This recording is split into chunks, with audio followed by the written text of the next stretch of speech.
You're listening to JTE Movie Thinks. Is that the title? Is that correct grammar? All right, we'll go with it. It's a show about movies and thinking. And now, here's your host, every man's hero, JTE. What's up, everybody? Welcome back to a brand new episode of JTE Movie Thinks. We're back again, 2 weeks in a row. I had a time where I was missing a week here and there just because I've been really busy, especially with my new job with the Screen Junkies. But I'm going to do my best to keep these coming out every week. But at the worst, everybody, it'll be every other week. But listen, I have a mobile studio. My whole studio is in my backpack. So I will just grab people out of the hallways and be like, come record a podcast with me. And this week, that is not the case necessarily, because this is a guy I've been working with for a while now. He's the equipment manager at this Defy Media. Yeah, equipment room manager. Yeah, his name is Joseph Kramer, and he is a true movie geek. We've had some good conversations just while we're working. Yeah, most of the time with JT, it's always talking about movies. I mean, it's convenient that he works for Screen Junkies now, because it's like, what else are you going to talk about except movies? Yeah. So it's very awesome. We've been trying to schedule me coming onto this podcast for a couple months now, and finally it's happening. Lunch break seemed like the perfect time to make it happen. Yeah, my thing is when I started the show, I originally said I'm going to try to have people from the industry, someone that people know, or just somebody that is somewhat involved in the film aspect. But really, I just want to talk to people who love movies. Yeah, and in this case, I could talk about it. And we've had a lot of conversations about movies. And I was like, you know what?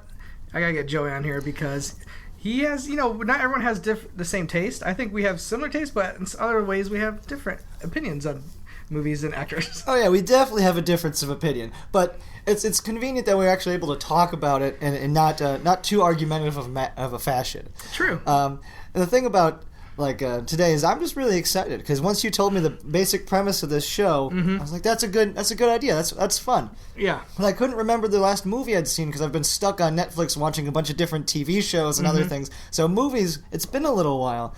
And this last movie, I was so excited afterwards watching it. I was just like, this movie I didn't expect it to be as enjoyable as it was, which was fantastic. Interesting. All right, well, I guess... sorry, I jumped the gun on your show. I didn't mean to.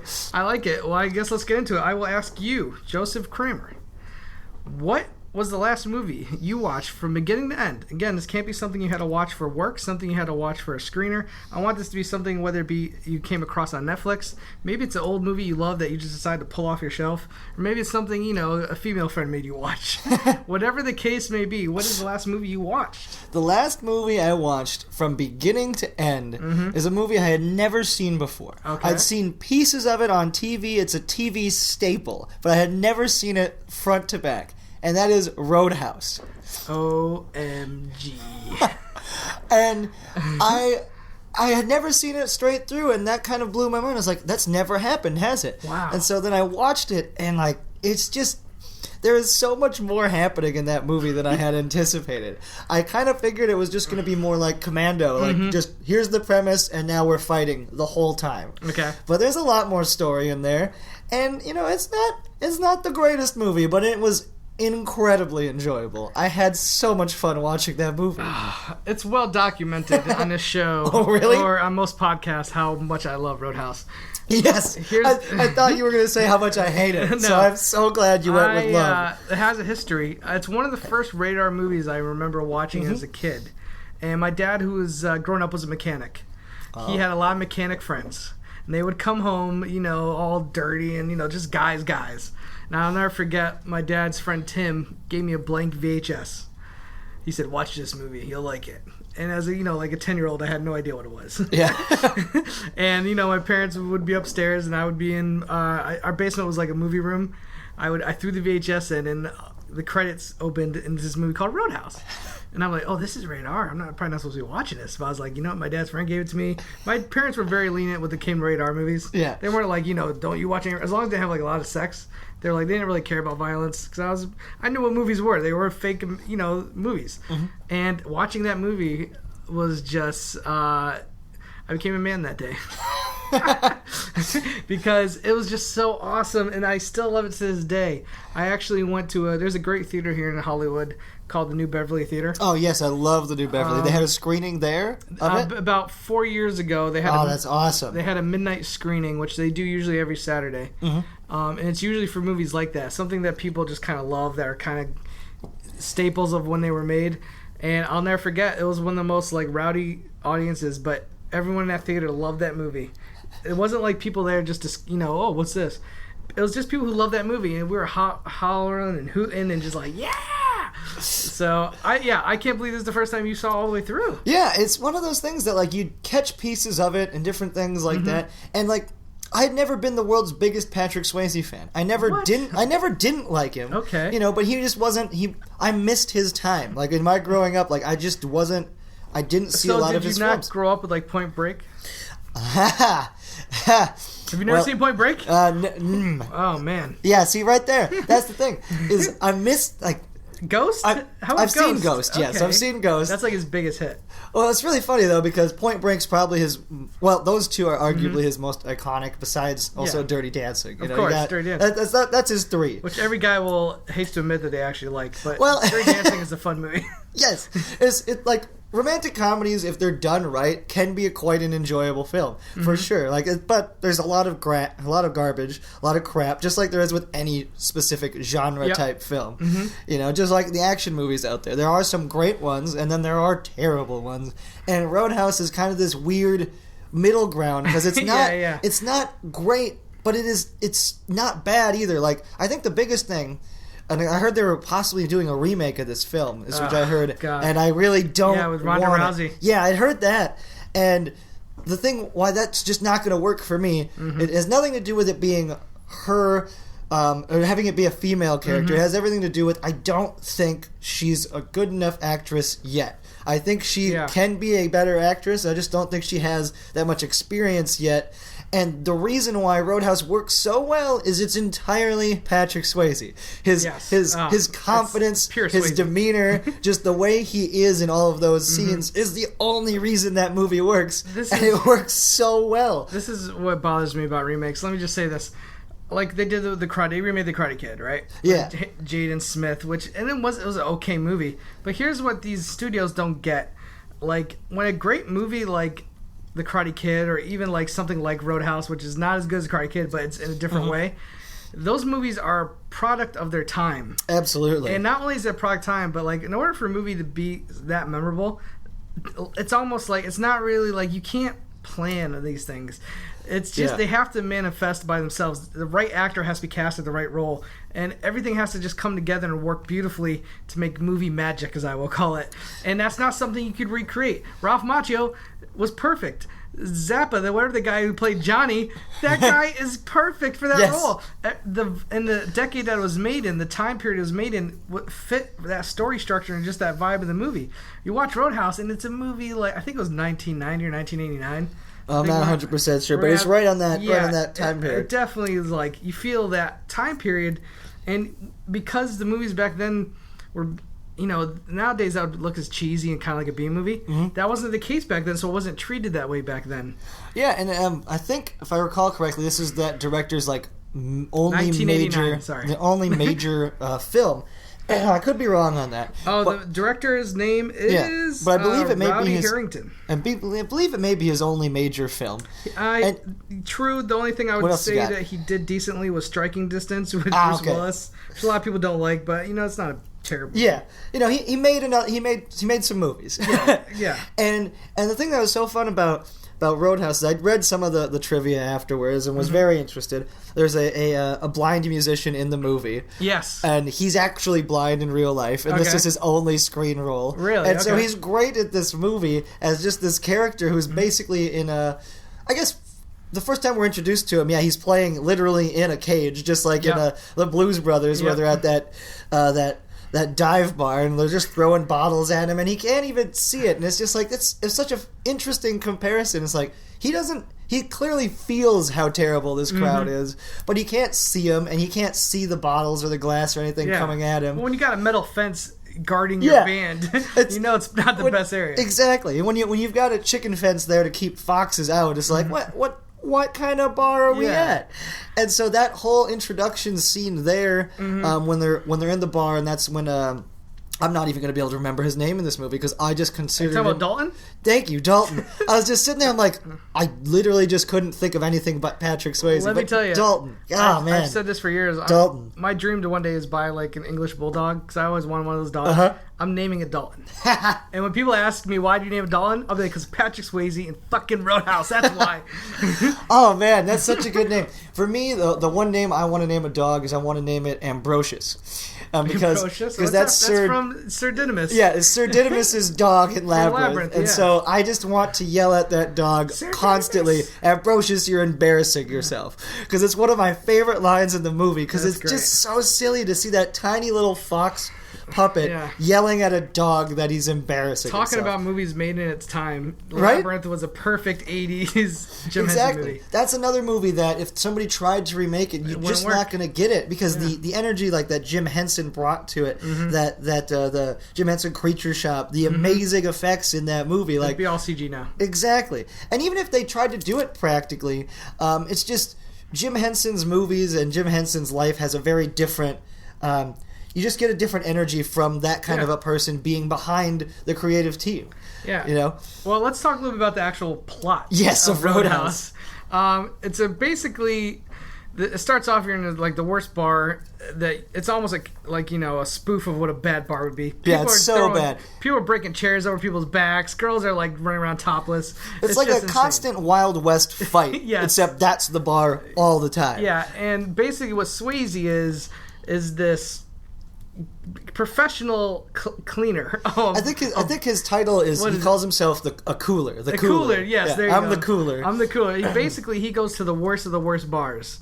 And, you know, using his jujitsu, whatever the hell he uses, he goes in there and he kicks ass and he restores order and, you know, brings the bar back to being a respectable business. Oh, God, I'm trying to... That first time he talks to the actual workers... He's like, rule number one. His speech? Yeah, his speech is so badass. I'm trying to remember. It's be nice. Be nice. That's his main thing. Is just be nice. Be nice. And then I think I'll let you know when it's not time to be nice. Yeah, exactly. And that speech, it's so... I've seen it posted a couple times more recently. Someone posted that speech in its entirety, mainly talking about this is the speech that police officers should be given. Yeah, when I heard that speech and like saw that those comments, it kind of blew me away. I'm like, that's a fair point, you know. And I feel that most police officers are that way. You know, they get a bad rap because of like social media and everything. Because like anyone who does anything bad, you can't hide anymore. No matter who you are, you can't hide. Sure. And that's the thing. It's like, so anyone who does something bad in any type of thing can then accidentally cause a stereotype for everyone of that type. You know, it's just like child actors. Child actors have gotten in trouble a lot, you know, just throughout their history because that's a completely crazy lifestyle to lead. But now, it's like when it happens, they've been famous all the time, you know, and like they're constantly posting on the internet. So it's like, it just... You're out there no matter what you do. It's just like, that's this. We're getting out there because we have the ability to do so. Very good. You know, we don't need a full studio to record a wonderful little radio show podcast as it is. And let me just say one thing. If just about a guy cleaning up an awesomely bad bar isn't enough selling point, they introduce this villain who basically owns the town. Like, he's literally... He's not mafia, really. He's not like some crime lord. He's just this guy who's so rich and powerful that he owns the whole town. Like, there's no police. Even the police force can't do anything, which is completely out of the realm of reality. Well, and that, like, when I was watching it, and a number of like other commenters and different things talked about it being essentially a Western. Because it basically is. It follows a very, very similar plot line. You know, you bring in the outsider, who's your hired gun, to help clean up the town. That is the exact premise of it. He owns the whole town, and so you've got one guy who's coming in who's going to stand up to this dude. And so it's very fun. It's a very fun movie. There's some great fight scenes. And it's also really funny because Patrick Swayze, he's a pretty small guy. You know, he's definitely fit. He's in good shape. But he fights a lot of people who are a lot larger than him in the movie. One guy in particular. True, but it's funny because these bad guys, they're not seen as like Patrick Swayze is a specialist. This dude at one point is like shirtless and doing like Tai Chi in his front yard. Like, and what I love about the movie is they build him up. He's not just like the people that know him are like, it's Dalton. And he's like, he goes by the name of Dalton. And then like people hear the name like, that's Dalton? Yeah, Dalton? exactly. So like he's already built up to be like he's supposed to be this badass specialist. And whereas these guys that he hired, like the main villain, they're just these big buffoons. Like Terry Funk plays, I think, one of the bad guys. Yeah, they have one guy who has the most memorable fight, I think, with him, who is actually a trained martial artist. Yes, which is great, because the scene where they introduce him is like, he's got a pool stick and he's like doing martial arts, and it's like, oh, okay, there's the one guy that's gonna give Swayze, and you know, at some point in this movie they're gonna have they have to, you know, for it to be great, you know, that fight needs to happen. It's like any Bruce Lee movie. There's all the guys that he just kicks out of the way, but at the end of all those guys he's kicked in the face, there's that one guy who's at least gonna try to match up with him. He has some skills. I mean, even in the movie a couple of times too, like you were saying, like you hire big, intimidating guys because they don't end up having to fight because they're big. You know, it's a natural thing. It's like you don't want to fight someone who you think is going to beat you. Yeah. You know? And so a number of times throughout the movie, different people say to Dalton, I thought you were bigger. Oh, yeah. You know? I love that. And so it's really funny that they just call out this obvious fact, you know, because he's relatively short guy. Yeah. But there's just so many great moments with that, with the fighting and just that combination. And then you also got, oh gosh, what's his name? There's a little bit of love story in there with Kelly Lynch, I believe, which is like I was never really understood where her like she has some sort of past relationship with the old rich guy. And, like, for some reason, like, she has some connection to him, which I never really bought because this guy was a horrible human being. Well, I can imagine that at one point he was less horrible. Taking care of her and stuff. And also, he's really rich. Yeah. You know, so, but for how... What are you trying to say there, Joe? Yeah, well, I'm just saying, like rich guys?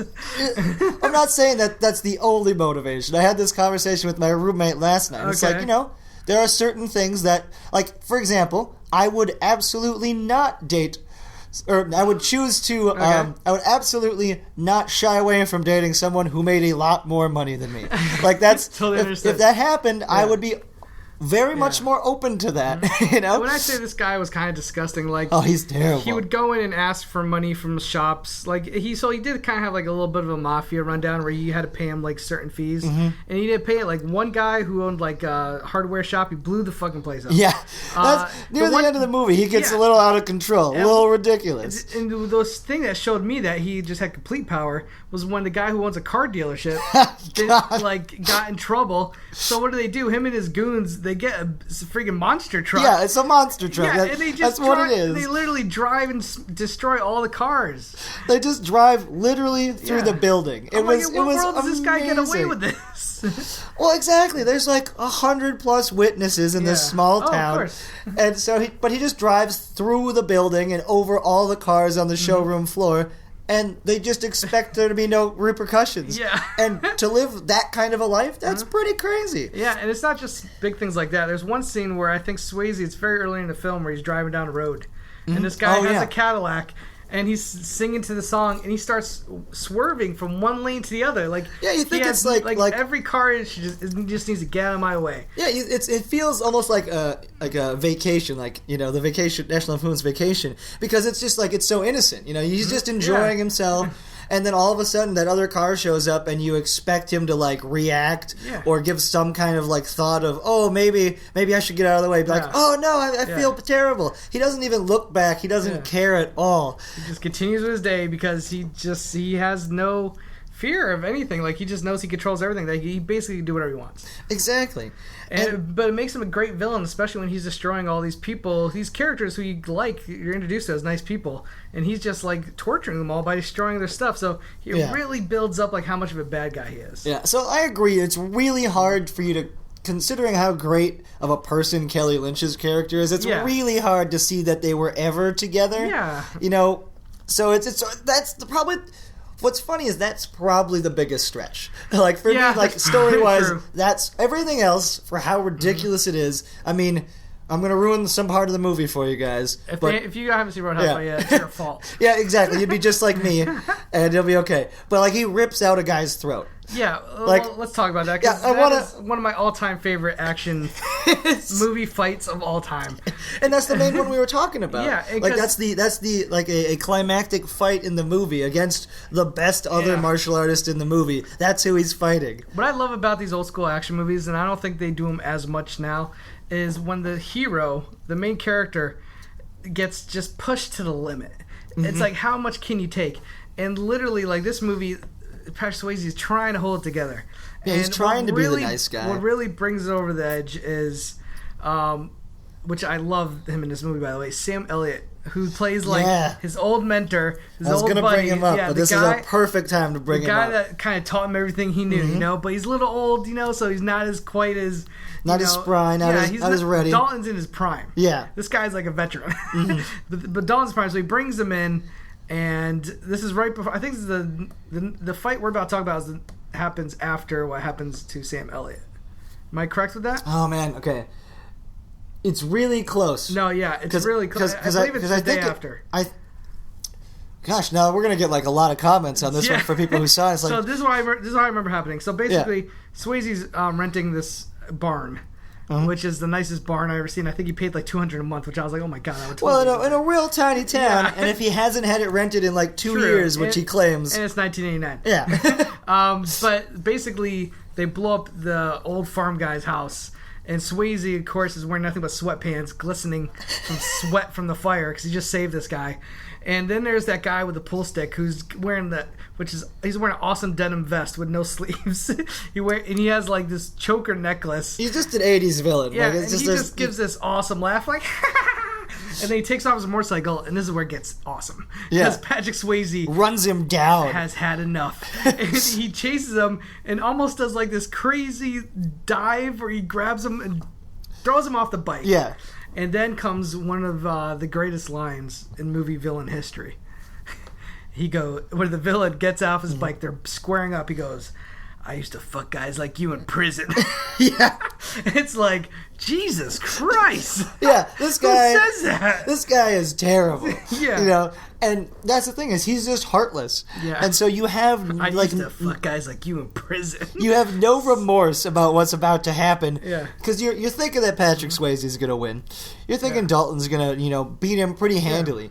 But instead, it goes long. It is a long, close fight. But you know what? It's well done. Like, I feel like in those 80s, even if the guys weren't, Van Damme, they were still able to put together really good, realistic-looking fights. I always refer... Well, it's all about great fight choreography. Exactly. Like a great fight choreographer can do... Yeah, can do some great work. I compare this fight a lot to the first Lethal Weapon. Oh, I love Lethal Weapon. Man. When Mel Gibson and Joshua, played by Gary Busey, Busey just ran to the house. Yeah. And then they basically arrest him. And the most hilariously pointless fight in a movie. Oh, it's the greatest because... It's so good. You know what sells it? It's Mel Gibson going, so what do you say?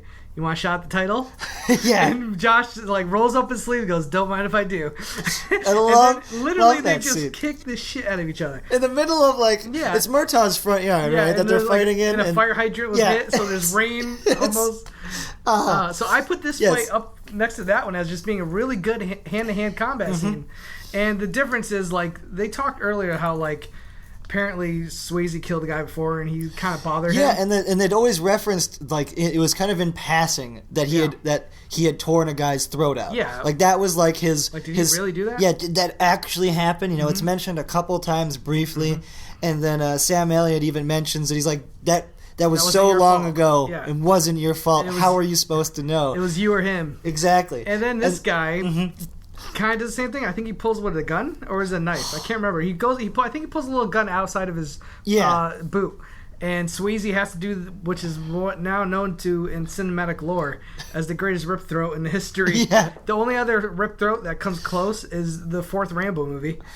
Oh, man. When that guy's about to rape the girl and Rambo comes and literally just tears the dude's throat out. But this is done with Swayze style. Yeah, Makes exactly. It a little different. Here's another thing that really bothered me after he tore his throat out. That girl comes over and she's upset that he killed him. Yeah. She comes over and she's like, what have you done? She's more worried about this guy whose throat got ripped out, and then she is maybe because she's a doctor, and that's like part of her oath. I think she like was very much, she liked a lot about Dalton because he didn't hurt people.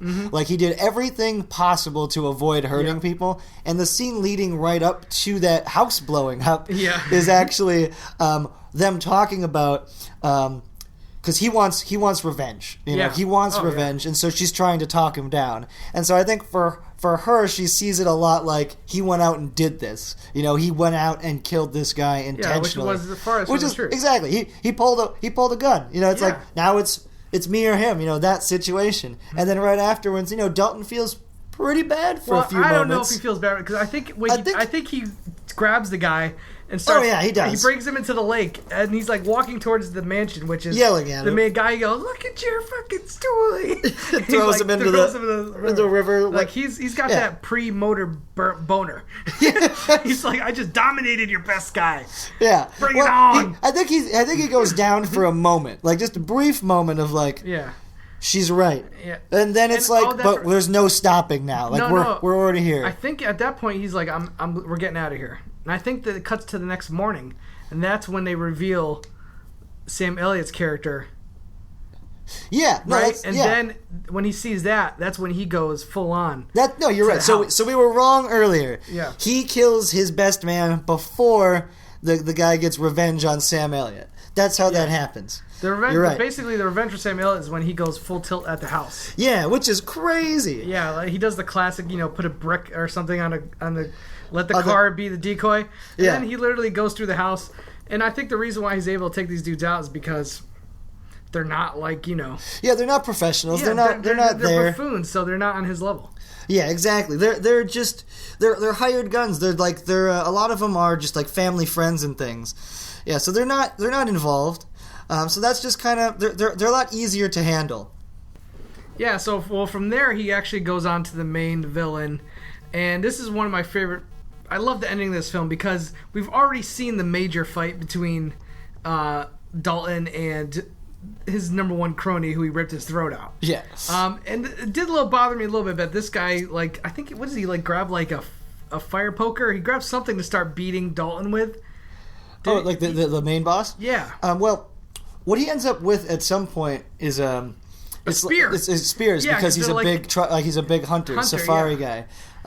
And I kind of like that, but how that evolves in that situation is that he shot him first. You know, he was trying to shoot him with one of his hunting rifles. Yeah. He's using everything he has to his advantage because simply he would not beat him in a straight up fight. It's never going to happen. Exactly. Yeah. This is a pretty small guy, but he's intelligent. True. So he's not going to do anything really stupid. Yeah, and he's fearless because, look how he came into power. But what's great is, like, you expect he's going to, Dalton's going to take him out. Yeah, that's what you think's going to happen, is that Dalton is going to save the day. He's going to somehow come through, overcome being shot, getting beat up multiple times throughout this evening.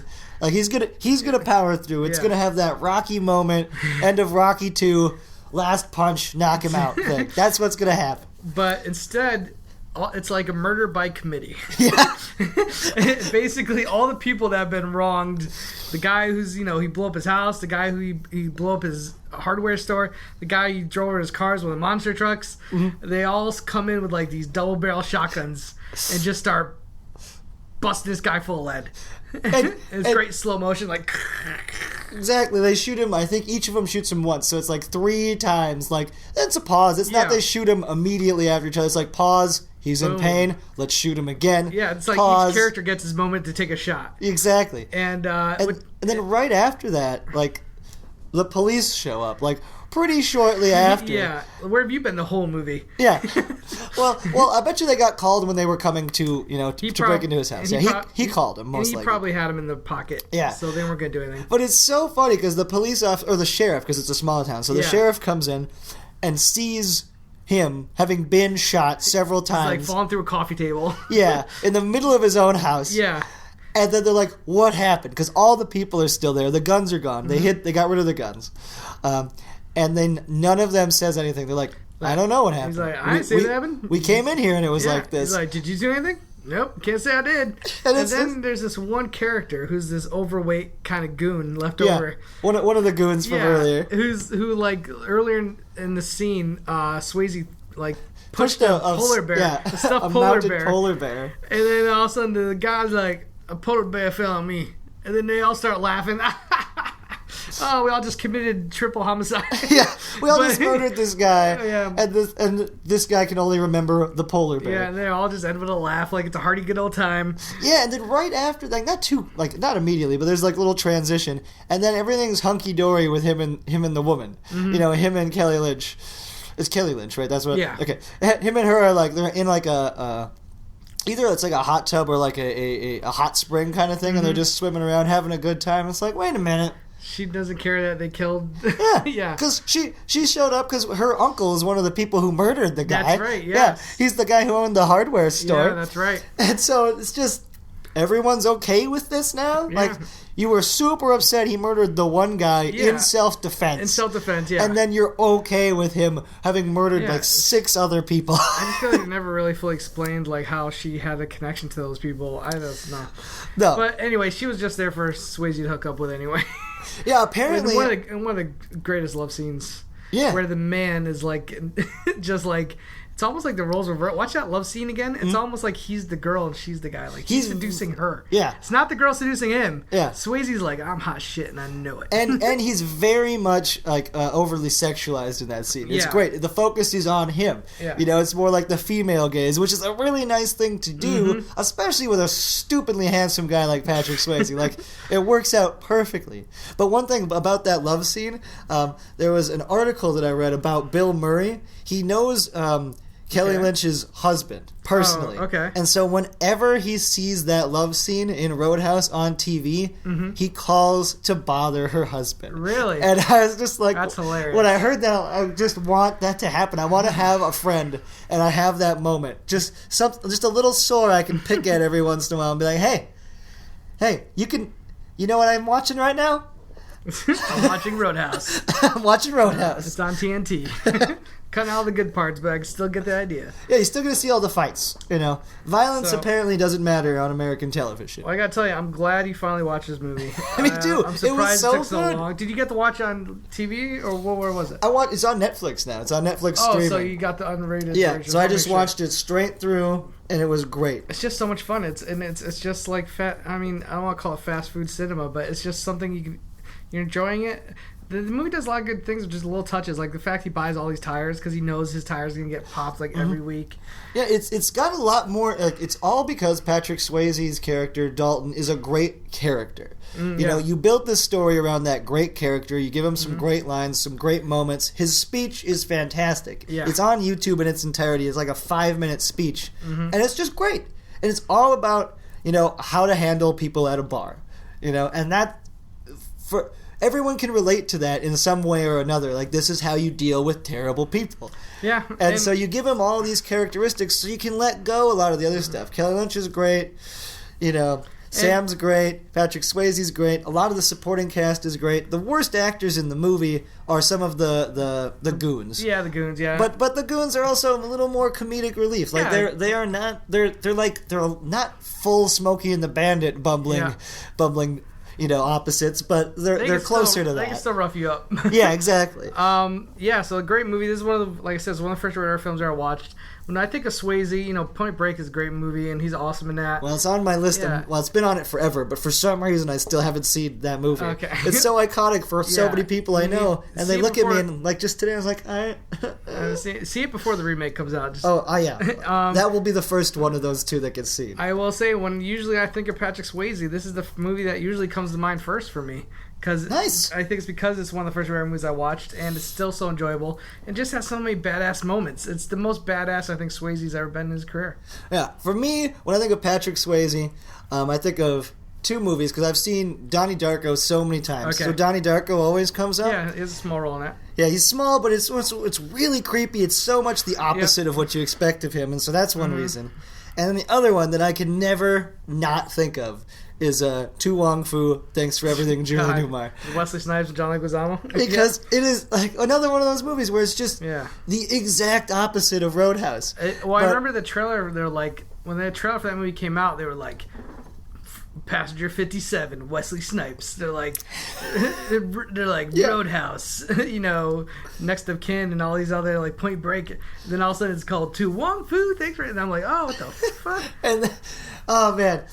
But yes, Roadhouse is definitely gonna be up there now because it's his movie. There's nothing. The movie is a starring vehicle for Patrick Swayze about beating people up, and he he kills it. Yeah. He kills it. Does a great job.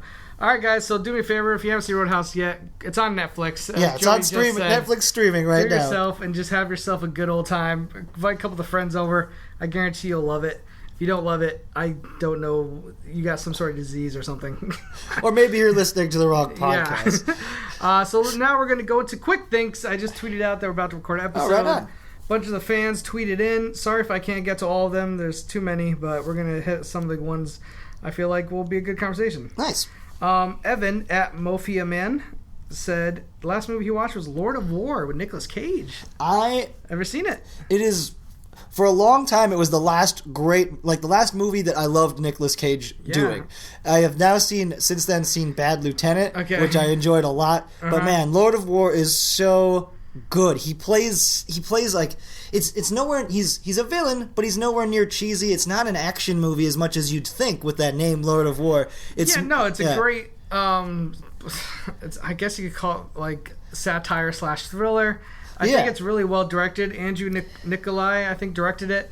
It's one of those films that I think it's really underappreciated and a lot more people should see. Jared Leto's in it. He plays his brother. Yes, that scene in the limousine. Yeah, it's a really good film. I think it's one of those movies, if you ever see it somewhere, because I see it a lot of times at Best Buy for like $5. Yeah, it's a good deal. It's worth a blind buy if you've never seen it. Well, even just like if the very end of that movie is so telling and annoyingly telling. Mm-hmm. You watch it, you hear it, it's a great scene.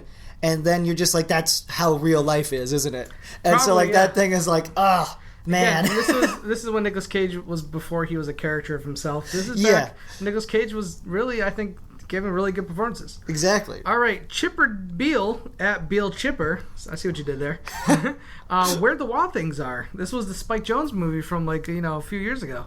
Oh man, based on the famous kids book. Did you see it? I have. I loved this movie. Oh, you loved it? Okay. Yeah. I was torn. Well, no, I wasn't torn because I always liked the children's book, but it wasn't a part of as much a part of my childhood as it was a lot of my friends. Oh, me too. I'd heard it, I knew it. But did that movie feel like a child's film to you? Because it really didn't. And that was one of the things. There's this apparently in Judd Apatow's book, he talks to Spike Jonze, and I haven't read Judd Apatow's book yet, but I really want to. But Spike Jonze is talking about his conversation with Maurice Sendak about this movie, and he specifically kind of gave him his blessing to not compromise yourself, to tell the story you want to tell with my story. You can tell Spike Jonze, I feel like the studio had no hands in this movie. Exactly. It's his own thing, and the effects are really great. They tried a number of practical effects, and it just didn't work because it was too heavy. They worked with the Jim Henson Creature Shop for it. Yeah, it looked fantastic. Like, I respect the hell out of the movie,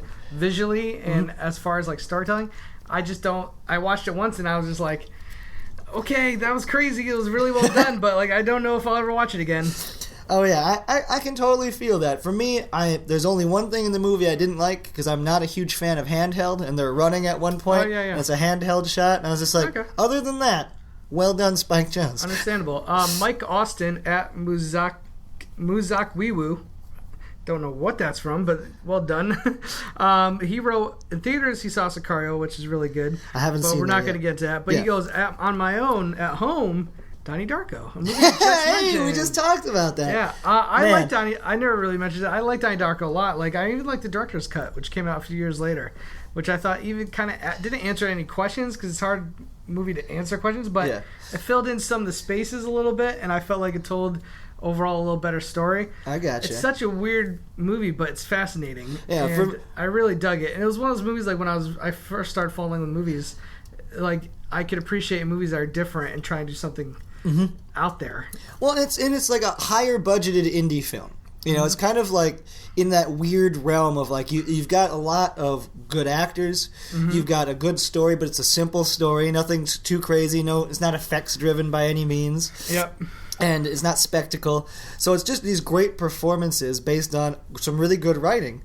And there's one scene in that movie that I like to reference more than any one, and that's when they're just walking through the halls, Tears for Fears is playing, they get out of the school bus, and they're just walking and the through camera that. kind of does like it's a weird tracking shot. And it's a fantastic 3-minute long. I imagine they didn't actually shoot it in one take. I'm not 100% sure, but it's beautiful, and it just really explains and lets you kind of just get a feel for the whole movie in like 3 minutes. And to have a scene like that in any movie is fantastic.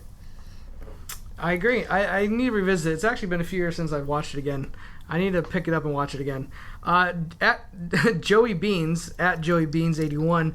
This guy's nice name, Joey. This guy's been on Twitter. He's been a huge fan of Schmoes for a long time. Oh, that's awesome. He's one of the funniest people on Twitter, in my opinion. I watched Desperately Seeking Susan, which doesn't count. It's a TV show.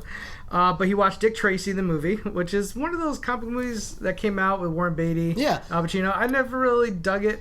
Even when I saw it in theaters, I don't think I really fully got it. I mean, it's good, but it just, I don't know, some of it was too campy. But that's what they're going for. I'm not saying... I understand that's what they're going for. I gotcha. Do you like it? I don't believe I've actually seen it. I know I've seen, like, promotional material. I know I've seen some clips from it, but I front to back, that's a movie I have never seen. Great cast, like Madonna, Warren Beatty, Dustin Hoffman, Al Pacino, again, awesome, well done. He also watched Maximum Overdrive, which is an old... Oh my gosh! You like that movie? It's the only Stephen King directed film. It is... I own it on... Oh, man. Emilio Estevez. I love that movie. And there are so many problems with that movie. But it is so much fun. It is like a drive-in horror fun Like, movie. the reason why he picked that movie to direct of all of his movies is because he didn't want to work with that many actors. So Yeah. he wanted to use the cars. So he didn't have to direct actors. And it's just... It's such a... I love that movie. I always remember... Good choice. One thing I always remember is Lisa Simpson, who does the voice of Lisa Simpson. Yeah, she's in it. And she just Uh-huh. sounds like Lisa. Every time I see her, I'm like, it's Lisa.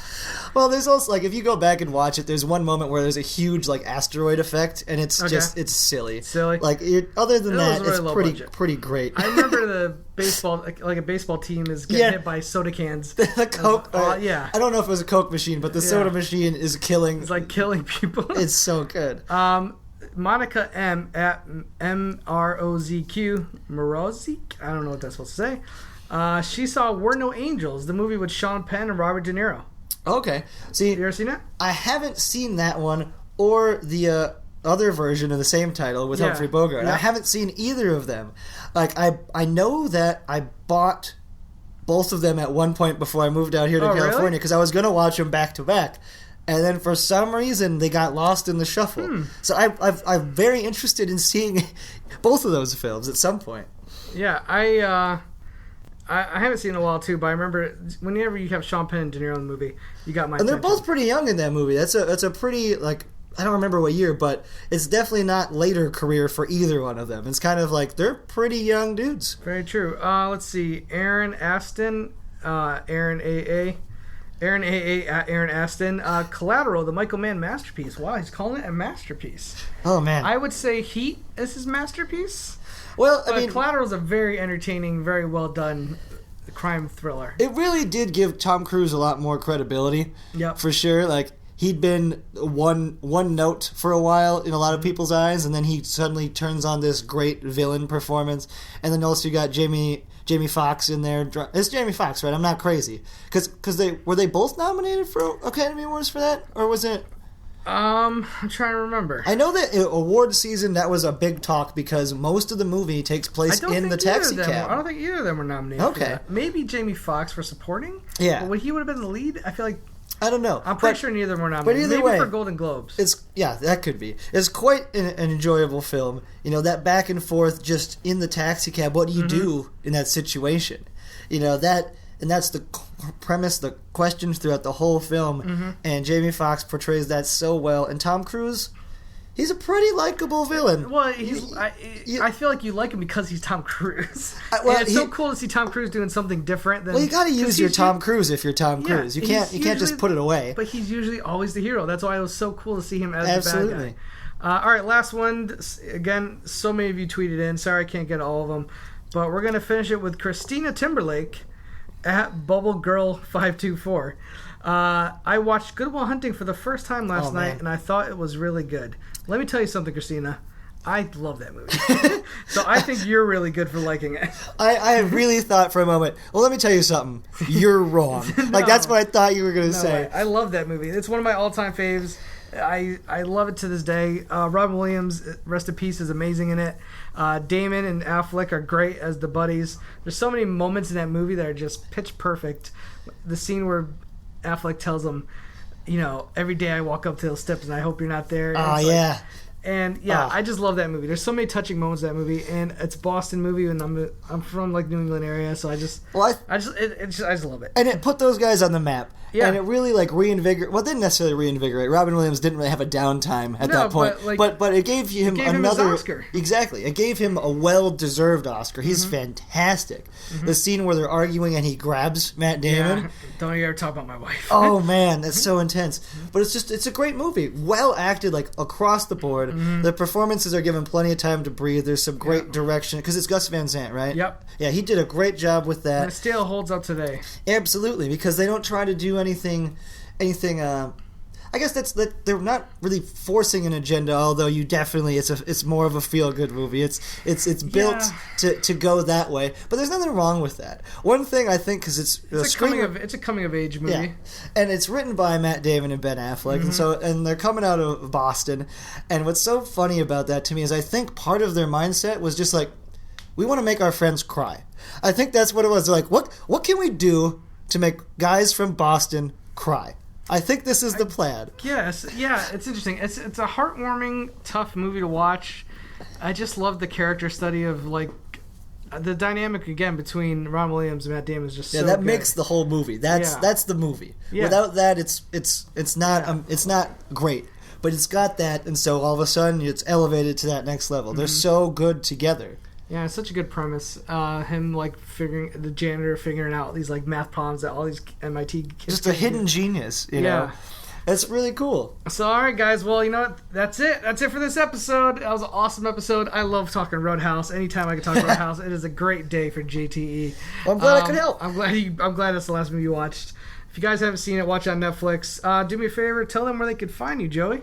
Oh, the easiest way would be at RazorCrank. RazorCrank. I've been meaning to ask you, where'd you come up with that name? Because I know Joey Kramer, Razor Crank? Well, what happened is I got nicknamed Razor at one point in rugby when I was in college. Oh, man. I know I'm a small guy. Were you just cutthroat or what? Well, I've got many fake stories. The only real one, unfortunately, is not very exciting. I rode a Razor scooter around.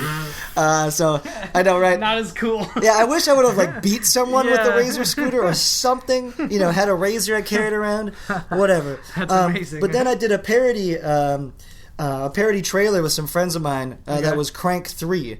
And at the time, Crank 2 had just come out, and it was just ridiculous. So we're going to shoot a trailer for this movie competition. And so I played a character we named Crank, who was Jason Statham's character. Yeah. Okay. Bald, shaved head. Razor Crank, I got you. And so then I just smushed them together. And it's a pretty cool name. That's all makes sense now. And every time I see Razor Crank, I'm like, oh, okay. So just Twitter? Yeah, Twitter and Instagram is the same thing. And eventually I'll have a cool YouTube channel, but I'm not there yet. In the plans. It's all good.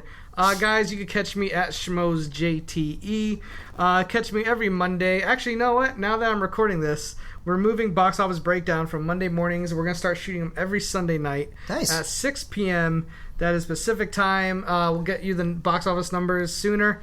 So I hope you guys can make that move with us. It's still going to be the same awesome show with me, Tom Dagnino, Sarah Stratton. Also, you can catch me on the Schmoes Know Movie Show every Thursday live from 6 to 8. I am no longer the engineer for that show. My screen junkie duties kind of pulled me away. I just can't put enough time as I need to prep for like I used to. Cody Hall has been promoted to engineer. Awesome. But I will still be there every Thursday to talk movies and try to stick in my opinion every once in a while about how much I love Rocky movies and how Return of the Jedi is kind of a disappointment to me. But all right, guys, that's it. Thank you so much. Do me a favor, if you're listening on iTunes and you feel like I gave you a 5-star podcast, go ahead and give me a 5-star rating. And leave some comments on iTunes and YouTube, wherever you're listening to this. Thanks so much for listening, and keep watching those movies.